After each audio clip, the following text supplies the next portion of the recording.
Oops. Good morning. Thanks, Graham, very much indeed.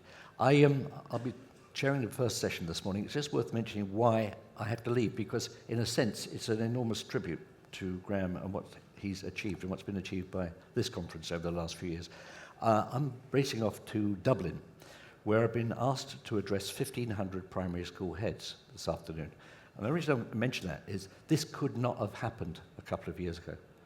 I don't believe for 1 second that any government, certainly the Irish government, would have invited someone with my views and my commitment to the same things that you're committed to talk to 1,500 primary school heads. So I think it is a very serious indication of the degree to which many of the things that many of us we've been working on for, certainly in my case, 20 years, have become mainstreamed and are now of genuine interest to governments and who are prepared to look to scale rather than to small labs to create change.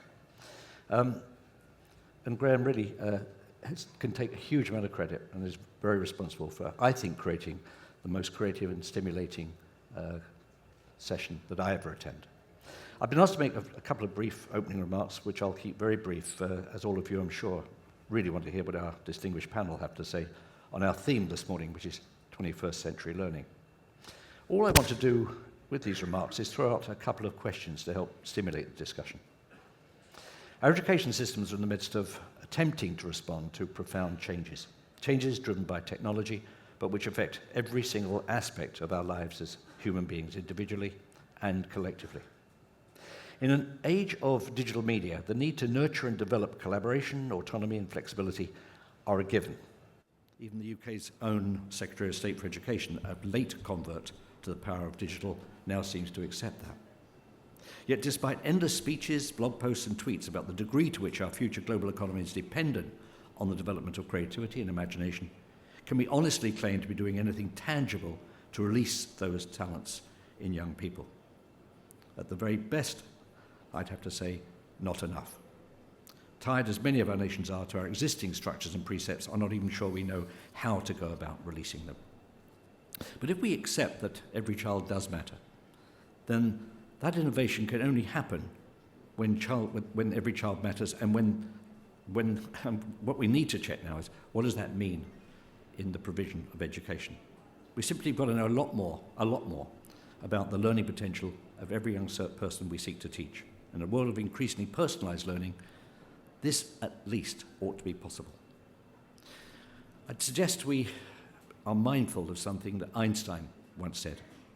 He said, everybody is a genius, but if you judge a fish by its ability to climb a tree, it will live out its entire life believing it is stupid. What's certain is the world into which today's primary school children will emerge will be very different from that experienced by most of us. For instance, students starting school this year will retire from the world of work in 2070. That's assuming they can afford to retire. Given that we can't with any certainty predict what the world's going to look like 5, let alone 10 years from now, clearly we've no idea at all what it's going to look like in 2070, although those on this morning's panel may well have a far better idea than I have. The best we can do is prepare today's students for a world of increasing unpredictability, equipping them with the necessary sense of compassion, cooperation, and agility to anticipate and deal with the challenges of the next century. This has never previously been the case throughout the whole of human history, and I think it's one of the most important points I want to make. Just think about it. No single generation of educationists has ever before been asked to be the stewards of this level of transformation. When I say asked, it's not asked, been required to be the stewards of this level of transformation. Now, as all of you are keenly aware, it's digital technology in its various forms that's likely to be the driving force behind many, or even most of the changes we'll be wrestling with in the months and years and decades ahead. One example, the type of change I'm referring to, is that many of those currently in primary school are likely to spend the majority of their working lives in environments dominated by voice recognition technology, with all the productivity benefits along with the changes in working practice that will inevitably bring. But when was the last time you heard anybody even raise that as an educational issue, let alone a problem? And yet the concept of oracy was specifically developed almost 50 years ago by a British educational scientist, Andrew Wilkinson. specifically to help identify the importance of oral skills in education. So what better way to do so than introducing it into the classroom as a pedagogy designed to optimize the familiarity with voice-driven technology. And before anyone's tempted to shove that back into the too difficult box, look at what the world's leading technology companies are doing. Well, Google Voice is already standard on the latest Android phones. Apple has just introduced its Siri system with the iPhone 4S and is rumored to be adapting it for its television sets and its next generation of iPads. And a couple of months ago, Amazon bought its own voice recognition technology company in the US. Now, needless to say, this technology is not as yet remotely perfect. As ever, it has to survive the sometimes tortuous path that leads from creation through technology hype to widespread adoption, followed by a tangible impact on productivity. But just to give you an idea of where this has got to, I sought out the guy who's been working at Stanford who developed the Siri system and asked how far they got. To be told, unsurprisingly, that what actually at the moment is in the iPhone is 3-4 years old. And what they've been developing is rather more extraordinary. And he showed me exactly the way this interface is now working on a computer. And I looked at this, and I said, I recognize that, I've seen that before. I said, that's HAL from 2001. He said, yeah, we now have HAL. We not only can talk to the computer, we can interrogate it, it can ask us questions. And that will be out there in the marketplace within 2 years. Now, all of this will have huge impact on us and what we do, because the young people we teach are going to want that technology and they want to use it.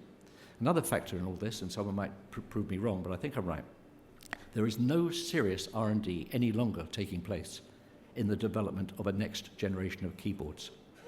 Keyboards have, to all intents and purposes, been written out of the story. So whether you like it or not, we will be forced into gesture and voice as basically the platform on which we will all operate. Now, addressing these challenges is going to require not only serious ongoing and increasing investment, but also, I think, a global vision for education that's robust enough to ensure that our ways of teaching and learning remain fit for purpose.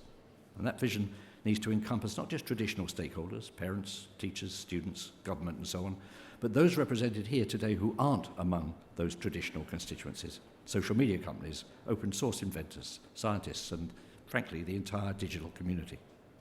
We've just entered an era in which, as a former advisor to the chairman of the Joint Chiefs of Staff put it, there's a democratization of expectations. That's a phrase that was recently cited by Tom Friedman in the New York Times, in which he also quoted Dov Seidman, the author of the book How. Seidman said, as power shifts to individuals, leadership itself must shift with it, from coercive or motivational leadership that uses sticks or carrots to extract performance and allegiance out of people, to inspirational leadership that inspires commitment and innovation and hope in people. Now, nowhere, in my judgment, is that more true than in relationship to leadership in education in the 21st century. And it's very interesting, as we gather here, there's a similar gathering of people who regard themselves as very, very, very important in Davos, discussing exactly these issues. So what I'm interested in hearing from the panel this morning is, what does 21st century really mean to them in the light of all these challenges from their very particular perspective? How can we collectively find ways of harnessing every available opportunity in education to better understand and explore the hopes and the fears of our children and young people, and most importantly, their potential as individuals who will help build or indeed destroy through ignorance the future of this planet? I'll finish, if I may, by sharing one final thought that's been running around in my head since, over the Christmas period, I was able to dip into a book entitled The Culture of Military Innovation by Dima Adamski. I was drawn to this particular book when mulling what silver bullet might transform the effectiveness of our education systems, and then considering the competitive advantage that accrued to whichever country was the first to really crack the educational conundrum.